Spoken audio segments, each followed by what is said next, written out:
All right, welcome back for our third and final feature match for tonight for week 3 of Planechase League. We are going to have Steve T, I'm looking at it from his perspective, versus Tony G. Why not? Rock, who's been in the feature match a few times over the last couple of leagues.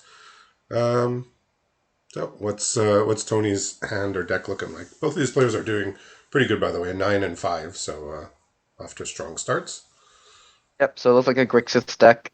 Whether it's more controlling or more mid-range, we'll see. But at the moment, right now, he has a Giant's Amulet, a Mentor's Guidance, and a Scorching Dragonfire, with the rest being lands. Giant Amulet being quite good, just because it gives hexproof. It can protect your threats as long as they're not attacking. Yep. So Steve has the main deck environmental sciences. Maybe hasn't opened too much Strixhaven just yet.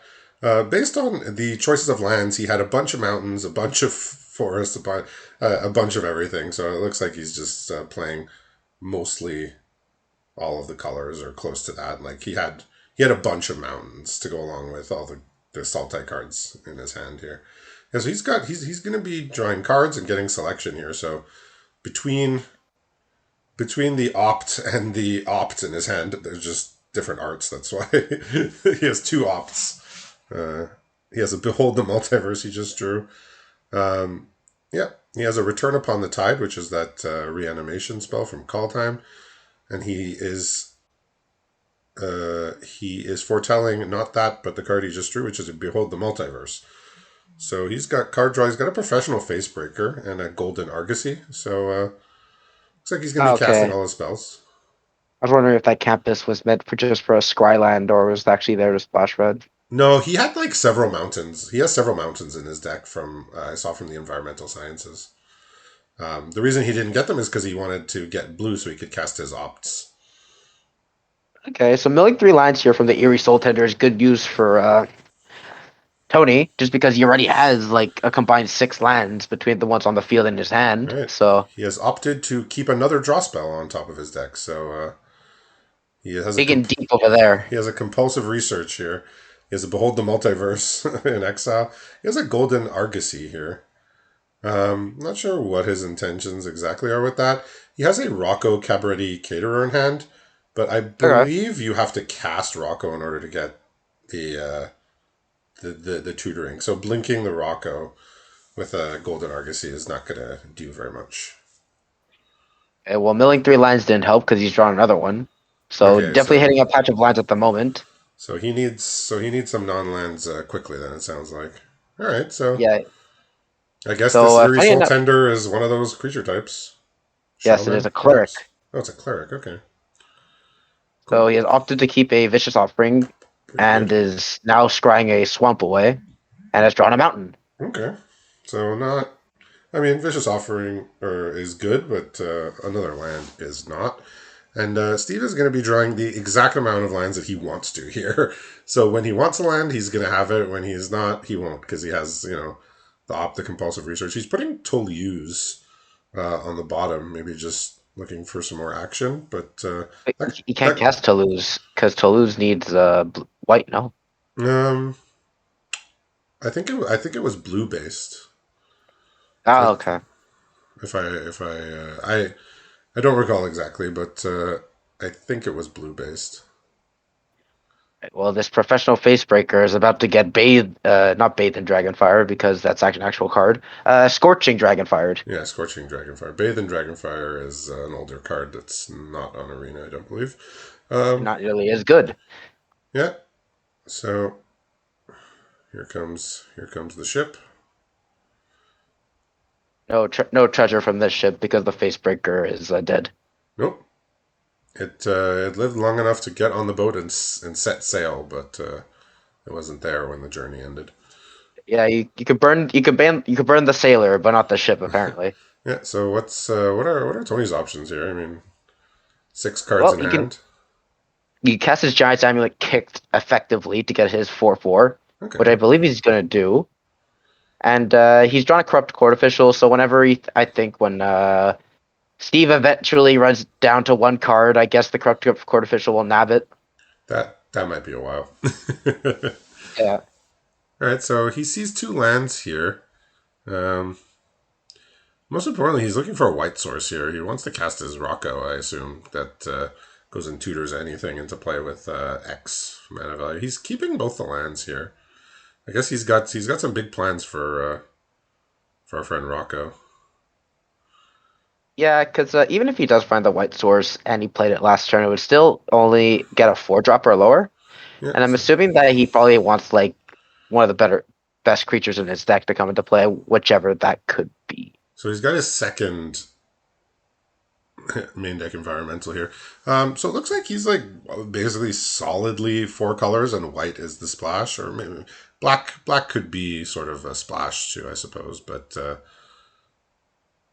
definitely teamer at the core of it, but with a fair share of other things going on. Yeah, so So compulsive he's research doing here. sort of it. He's doing sort of like a John, a similar John strategy, except the base colors are different. Yeah, yeah, very very similar type of goal here. Just the card draw, and eventually finish off with whatever you find. Um, so he's got. So he has a Scourge colony he could have cast. Um, Yeah, I might not Not have sure wanted to exactly what run he it wants out. to do here. Like this 4/5 is just going to be a big pain. He does have a Gadrak that he drew that he could cast next turn, which is a 5/4. It can't attack unless you have I believe four artifacts, but it certainly can block still. Yeah, it is a 3 mana 5/4 flying blocker. In the early game, it's going to block basically everything. Yeah. So he's thinking about what to discard here. There's no obvious choice, actually, but he's just going to go for the land. Yeah, extra land. He already has his white source in his hand. He doesn't need to have. I guess Yeah, maybe the second mountain might be relevant. could be. I mean, the plains is more important, obviously, with the Rocco in hand. That card Yes, can be pretty powerful. So he's gonna prevent 3 damage here with the Shiv and Fire, but he still is gonna take 4. What's the follow ups looking like here? he's gonna play an undercover operative, Oh, okay. copying a giant wizard. It's just gonna be a 4/4 with the shield counter, so slightly less irritating than hexproof, but still Still not fine. exactly what you want to be facing down here when you're at 12. 4/4 shield counter for 4 is, as we said about shield counter in the last video, it's quite good, and this time Yeah. it's on a well-statted creature. I mean, he's going to pay 5 mana and add 9 power to the board, so Okay. Oh he, yeah. yeah, these are good plays. I, he, well, what he has in his hand is an Academy Journey Mage and a Vicious Offering, so those creatures might not stay in place So for too I long. believe Return Upon the Tide has foretell. He chose not to Yes, foretell it. Maybe wanting to bluff some instant of some kind. He will retain priority at all times, basically, because of the vehicle. yes. So he can just bluff an instant here, which he doesn't have. All right, so Academy Journey Mage, we saw it doing work earlier on in the earlier feature match, and it's gonna at least set Steve back a little bit here. Okay, so All the all the he's just farmers gonna coming attack in. all here. Spirit Colony does not have a good block because of the shield counter. Yeah, I suppose you could double block the 4/5. That's maybe the safest block. Maybe Sure. he might have forgot about the shield counter here. Yeah, and now the 3/6 is gonna get eaten by this 4/5 because of the Vicious Offering. Yeah, that's it's not good for not good for Steve. Maybe this Rocco can conjure up something to affect the board here. I don't know all the creatures in his deck, but I imagine he has something specific in mind. Yeah. I guess because of the Eerie Soul Tender, he could have potentially just sacked the Journey Mage just to have it be in the graveyard, and then because he has a land in hand, so he could have brought it back to Journey Mage and recast it, just have Yeah, access to a very expensive bounce spell. and I believe the tokens are wizards. Right, Yes, so they he are does have giant something wizards. absolutely specific in hand here because he's decided X equals 4. Okay, that's one you don't see every day. That's an Omnath. I, it just gains 4 life. It's pretty good. It draws a card. It's about to gain 4 life.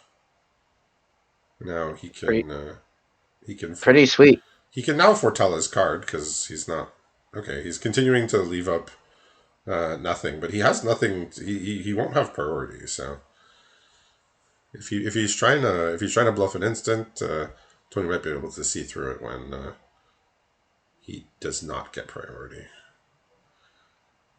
So what's Tony thinking about here? Well, he's thinking about what to attack with because all he's got in hand is lands. Very unfortunate draw for him. He's just drawn way too many lands than he's asked Yeah. for, So he especially after the does. Yeah, three land mill. he's just gonna take the damage here. He's gonna be able to deploy blockers. He has an Ice Hide Troll that he drew. That's gonna provide some defense. The Omnath gives him 4 life every turn. He could have probably easily traded off this Omnath. He does have Return Upon the Tide to get it back.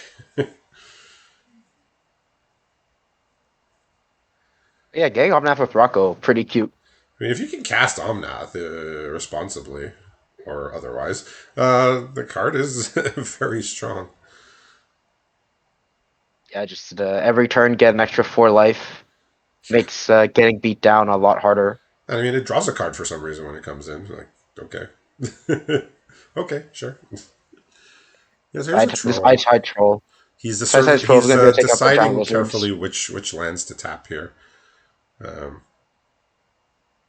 Figuring out, yeah, he's gonna not tap Snowlands if he can avoid it. Yeah, Auto Tapper's not very kind about the Snowland situation. Yeah, we saw that. Was it last week Yeah. or the week before? We saw it. We saw it when a player got tapped out of his Icebind Pillar activation. All right, Uh, that's a pretty sweet draw. He's drawn Mage Hunter's Onslaught. okay, well, the Return Upon the Tide is going to bring back the Omnath, but he needs to get through this turn first. He does. Steve did actually. He has the card Struggle from Struggle to Survive in his hand, which is why he didn't play the Gadrak. That will kill. It deals damage to a creature equal to your land count. Oh, okay. But So Mage Hunter's he's Onslaught does actually have the tech. not he's actually not going to cast it here. So Steve probably could have maybe been a bit more aggressive with his attacks there, but he sensed something might have been up, and it was because he could have struggled, and he would still have 2 mana for the troll activation. Here's a Rootless Hue. Do you get to see any targets when Rocco came out?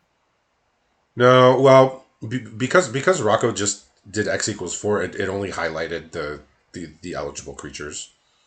Okay. Like it just brought all the X equals 4 mana value up to the front of the deck, and he couldn't. It's exactly mana value, so 4. So I only saw the choices at 4, and I think the choice was very simple.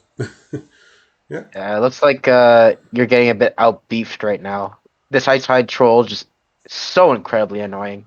yeah. The Omnath gaining life, Talarian Terror, like it's a good card. 3 mana, Yeah, it just 5/5, but it's just you know I mean, he could assemble the ultimate uh, irritating combo of ward and hexproof. yes, the Why not? comment doesn't matter. Yeah. Oh Uh, my god. Obscure Storefront with the Omnath. Now he just gets extra mana for, yeah. So I I guess. mean, he's not doing much with the mana, but he'll take it. Now, if he could somehow get another land, he gets to dome his opponent for 4, but wouldn't count on that. No. So here comes the Gadrak. Just a blocker at this point, and he's gonna just struggle the bigger creature here. He said, I'm not too scared of 4/4s, but I'm a little afraid of a 5/5 ward. I would like to see the That could Rootless Hue potentially be a attack. 5/6 hexproof. I I I would could like to see see it. I the could see attack it from the attacking. Rootless Hue. Yeah, I could Yeah, see yeah. that. But he's gonna get in with the troll actually. Okay, Really. I guess he's now at 20 life, so it doesn't really matter. okay. So I wonder what's Kick him out. the is Tony just blocking to save some life here? Or does he have something? No, he gets to recur the undercover operative here. Oh, okay, that makes sense. So now he can get his own Omnath if he wants. We can have an Yeah. Omnath battle. Well, one Omnath has already got a few reps in, but yeah, It's going to maybe. be very annoying real quick when both players get 4 life per land drop. Yeah, we might be here for a while here if they're top decking lands. So survive, which is going to be showing up here for the rest of the game, is I believe it's everybody's graveyards get shuffled back. All right, this game got a lot more interesting. Valky, God of Lies, has just been Oh picked up. boy, okay, yeah. So the backside, which is T-Bolt, is just really takes over games, especially games where the board is somewhat stalled here, which I would mostly describe it. And I believe it exiles. You could exile a creature, so it could just get rid of the Eyesight Troll if need be. I think he might just go for the Rootless U, because he could just jump block the Ice Hide Troll. Yeah. So here comes the Cosmic Imposter. Yeah, this card is a big menace. You could probably speak to its quality. All right, so Oh, he doesn't. he's just gonna plus. He's just gonna draw two cards. I mean, I get a Valky. Why not? oh, oh no, Well, you take care of that one, and then there's gonna be another one. oh boy. So I guess that's Steve's Valky there. Okay. Oh, what's worse is that when if Tybalt dies, then you just get the Urborg possession will get that one back. So there's just an infinite string of Tybalts at the moment. Urborg Repossession is Urborg Repossession. Yeah. Yeah. He's just Oh, gonna he looks like he's cast just it. kidding. He's just gonna cast it straight away here. Not gonna play around. Like, he's just casting it for one, and mostly because he can cast the terror straight up. All right. Well, this took a turn, most certainly. So we, we figured it out. Whoever draws the Valky first steals the other person's Valky. Well, Steve desperately needs two artifacts. That's what he needs. But even then, like Yeah. there's the backup one. There's the backup Tybalt that's face up. Yeah. This is gonna be this is challenging. It looked like Steve had, firmly found his way back into the game after being a bit behind. He's going to scry on upkeep here. He needs some special types of answers. And as much as I like seeing a Pride Sovereign on top, I don't think that's the one. I do like the cat army, but all right. So he's drawn a Tranquil Cove. That's no good. But I still think putting a Pride Sovereign to the bottom is correct. He needs answers. He doesn't need more things in play. All right, so he's gonna send in here, and presumably, so he's gonna defend his planeswalker in some fashion.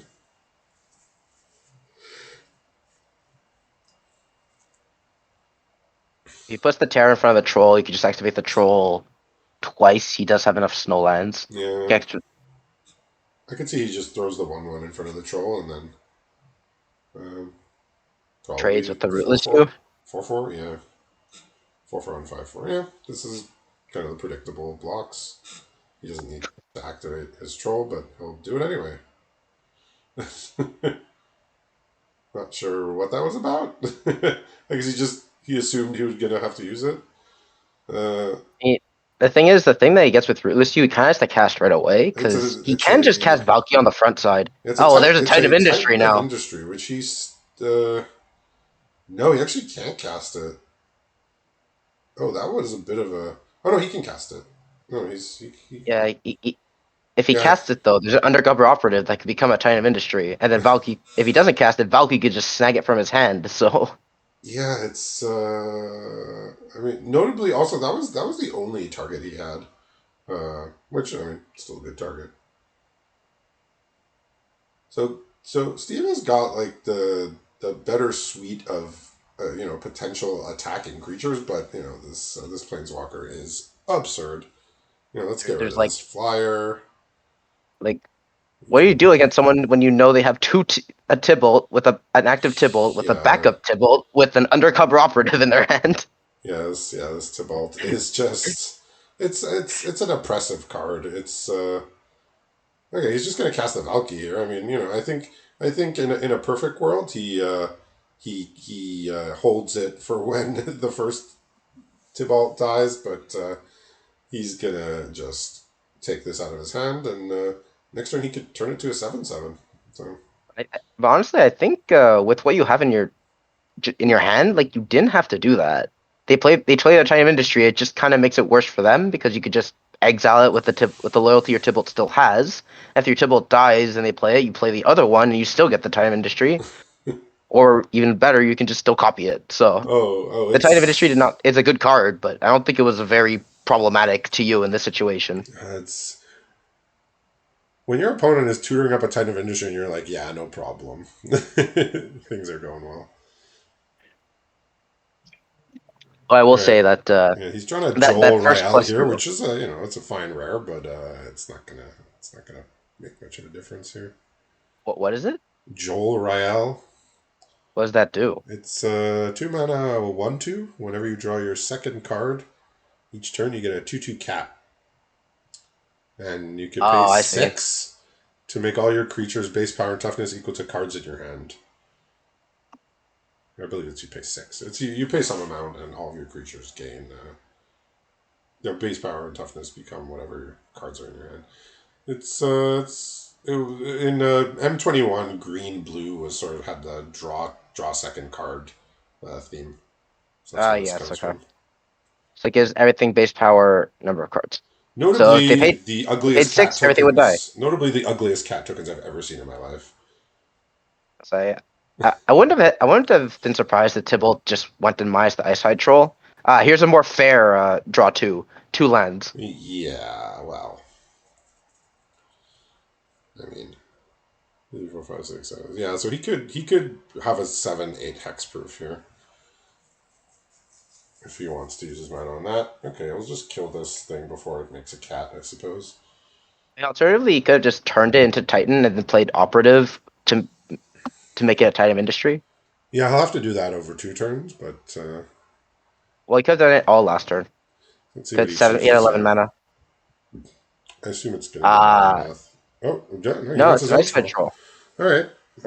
So now he has the most unstoppable defense with a Giant Amulet and Ice Hide Troll. Yeah, well, if Steve was thinking, how do I get out of this a couple turns back, now he's resigning himself to to a miracle required here. Like I don't know all the contents of Steve's deck. Maybe there's maybe there's like a destroy everything, but if it doesn't destroy the Tybalt, it's not great. Well, I think first a removal spell for the Valky would help a bit, I guess. Yeah, I don't know what it's certainly not this land. Um, yeah, so let's see how he decides to proceed. If he has ways to get out of this, he's I about guess to last turn would have been funny if he managed to play 3 lands in a turn because Omnath would have killed Tybalt ah. in a He's informing Tony of the spot he's found himself in. yeah. He basically just said you took all my good cards. Yeah, that's what I was hoping for. What a monster! Yeah. So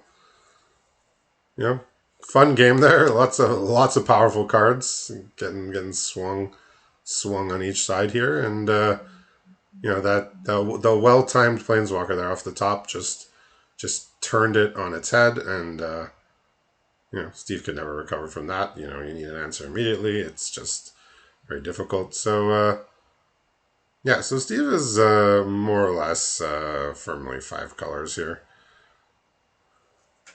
Okay. So from based off of what Tony has seen from Steve, he's basically just like a deck ramping to get to his big stuff. Yeah, so from before, the Tolus requires a blue, and then either a hybrid blue white or a hybrid blue black. So it could be cast without white or black, or either technically if you have triple blue. But yeah,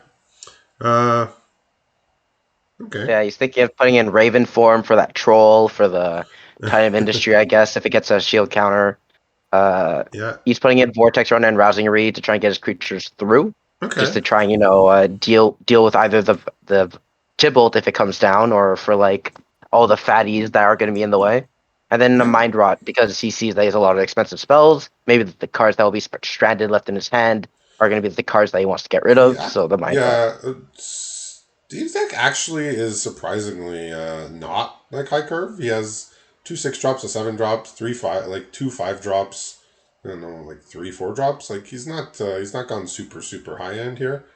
But then again, there's it's kind of hidden because like Valky ends up in his 2 drop slot when you really want to cast it for 7 and whatnot. But yeah, they're both just playing play all your most powerful cards. I mean, um, Tony has he's confined himself to only three colors. Well, Steve is making use of all of them, but they're playing the most powerful stuff. I think that's the point here. Yep.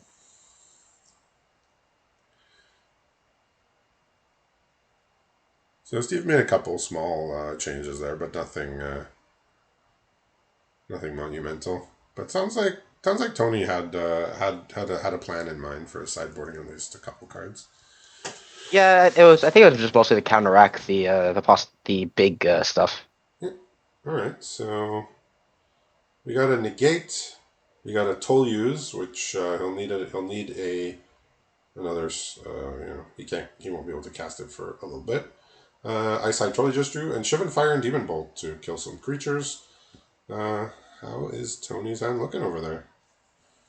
He won't be able to do anything until turn 3. But on turn 3, he has the option to play Frost Trickster, Eerie Soul Tender, or King Narfi's Betrayal. I have no clue what that card does.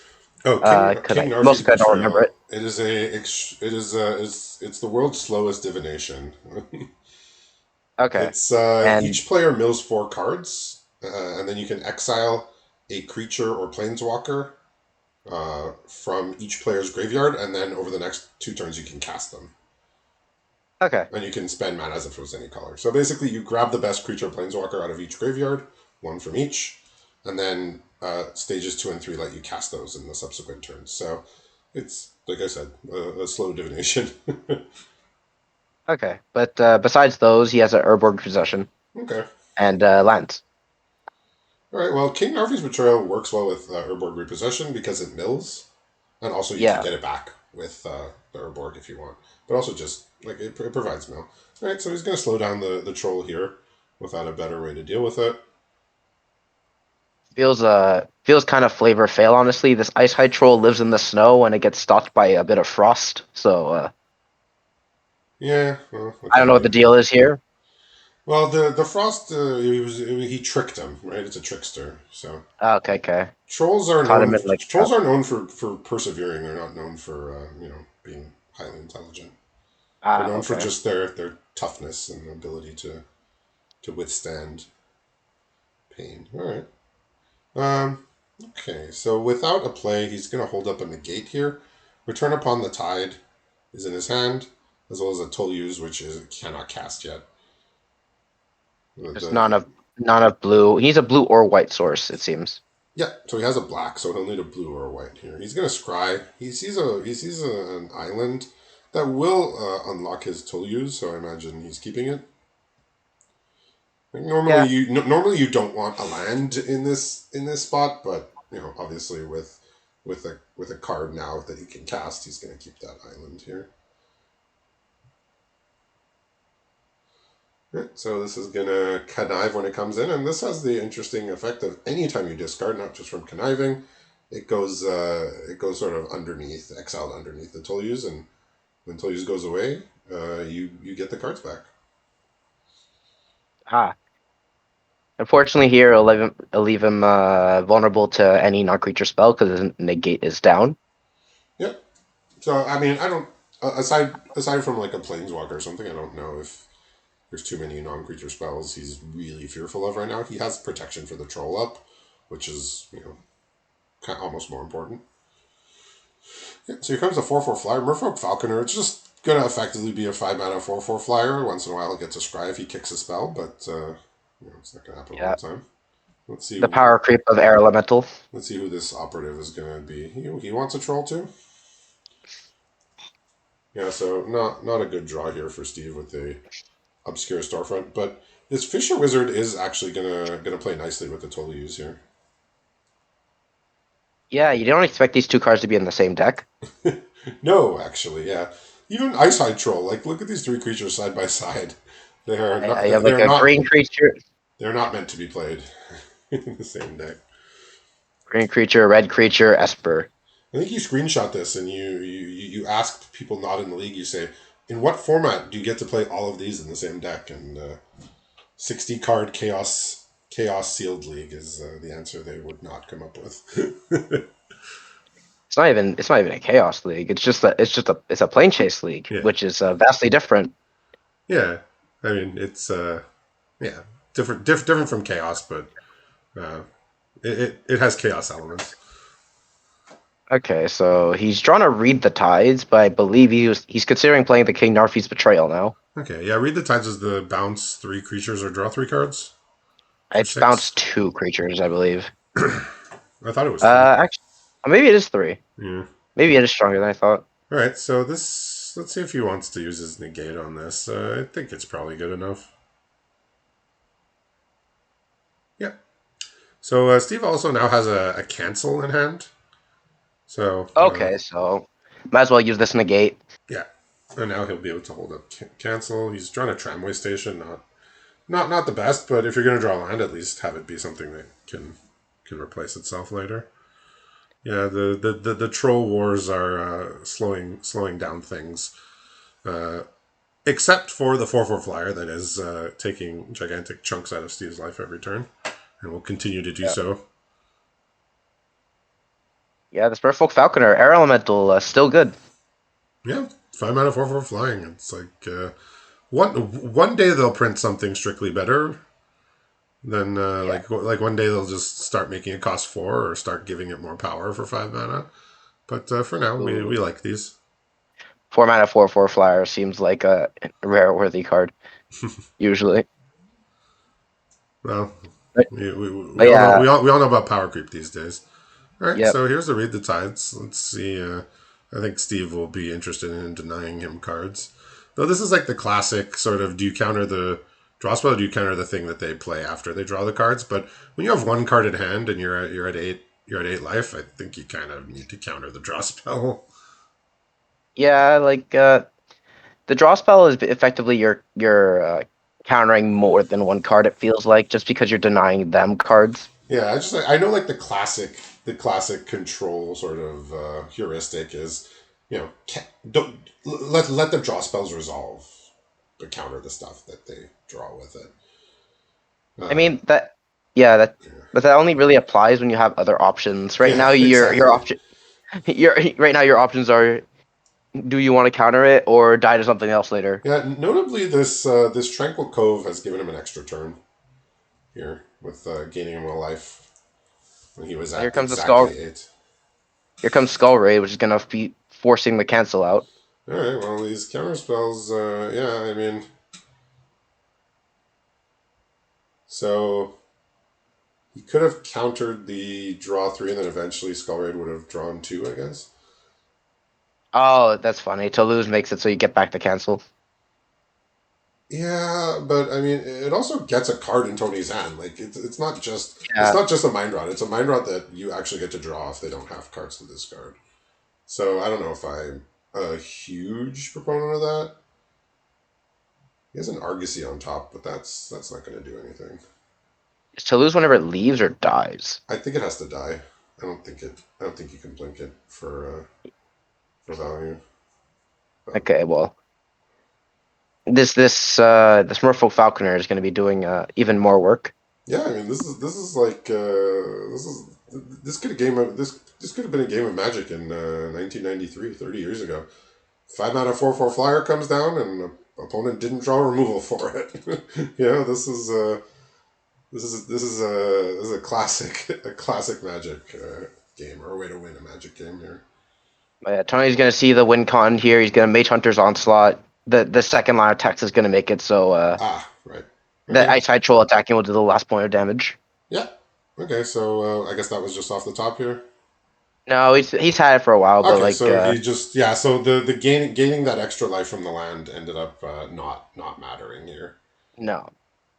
So yeah, like I said, this is what people have been doing for 30 years, playing 5 mana 4/4 flyers in limited, and when an opponent doesn't have a removal, it just wins the game. I mean, there was lots of other stuff going on, but at the end of the day, um, That's all it came down to. yeah, Steve. I mean, like he had a Shivan Fire and Demon Bolt that he used maybe a little bit liberally here at the start of the game, um, but the 5 mana 4/4 flyer wins the day here. So congratulations to Tony G as he marches toward hopefully a top 8 here. ends the week on a positive note. And thanks everyone, and we'll be back next week for some more feature matches.